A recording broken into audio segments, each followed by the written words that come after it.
और क्यों होते हैं? तो जब आप स्वरूप में नहीं है या स्वरूप की विस्मृति है तो दुख है।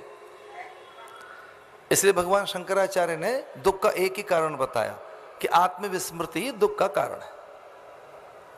कोई पूछे कि दुखों के कारण क्या है, तो एक ही कारण है, अनेक नहीं है। तो जितने क्लेश हैं, भ्रम है, भय है, अवसाद है, जितने दुख हैं, जो दुख हैं, जन्म मृत्यु जरा व्याधि दुख दोषानुदर्शनम, जितने भी दुख हमारे सामने खड़े हैं, उन दुखों का एक ही कारण है आत्मविस्मृति, यानी स्वयं को भूलना। हम स्वयं को भूल गए, बस हम अपने को भुलाए बैठे। तो जिस दिन हम अपने पास लौट आएंगे, स्वरूप में लौट आएंगे, स्वभाव में, इसलिए स्वभावोच्यते, अध्यात्म कुछ और नहीं, स्वभाव में आना अध्यात्म है।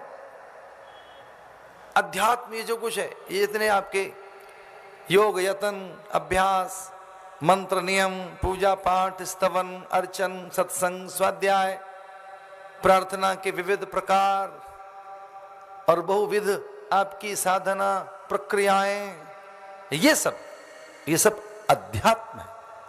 और ये क्या है? स्वरूप में लौटना। अध्यात्म यानी स्वरूप में लौटना। एक है उपासना, इसका भी यही अर्थ है। उपासना वो ज्ञानोपासना हो, कर्म की उपासना हो। उपासना माने निकट आ जाना, अपने में आ जाना, स्वयं में लौट आना, बिल्कुल अपने आसपास आ जाना, कहीं और नहीं, बिल्कुल अपने में लौट आना, उसका नाम है उपासना। उसी का नाम अध्यात्म है, जिसके लिए महर्षि पतंजलि कहते हैं तदा दृष्टु स्वरूपे वस्थानम। जब दृष्टा अपने स्वरूप में लौट आएगा तब क्या होगा? विशोका वा ज्योतिष्मति, फिर शोक नहीं रहेगा, फिर आनंद आपके पास है। अपने में लौटने का फलादेश क्या है? अपने आप में, अपने स्वभाव में, अपने स्वरूप में, जो स्वतंत्रता की बात कह रहे हैं उसमें। इसलिए उसका अर्थ है कि आप आनंद की ओर लौट रहे हैं, आप प्रसन्नता की ओर लौट रहे हैं। अब एक बड़ी सीधी सी बात है जो हमारे सामने खड़ी है कि हमने पदार्थों को सुख का साधन मान रखा है, तो ज्ञान उस मान्यता पर प्रहार करता है।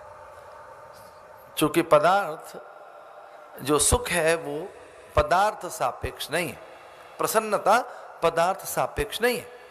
पदार्थ बदलता रहता है, घटता रहता है, मिटता रहता है, रूप बदलता रहता है। पदार्थ में बहुत सी विकृतियां आती रहती है। पदार्थ परिवर्तनशील है, नित्य नया है, उसके नए रूप है। इसलिए प्रसन्नता को अगर आप ढूंढने चले हो केवल पदार्थ में, तो फिर वहां से पदार्थ में ही केवल प्रसन्नता को ढूंढा है तो धोखा खाओगे, वहां पूरी प्रसन्नता नहीं है।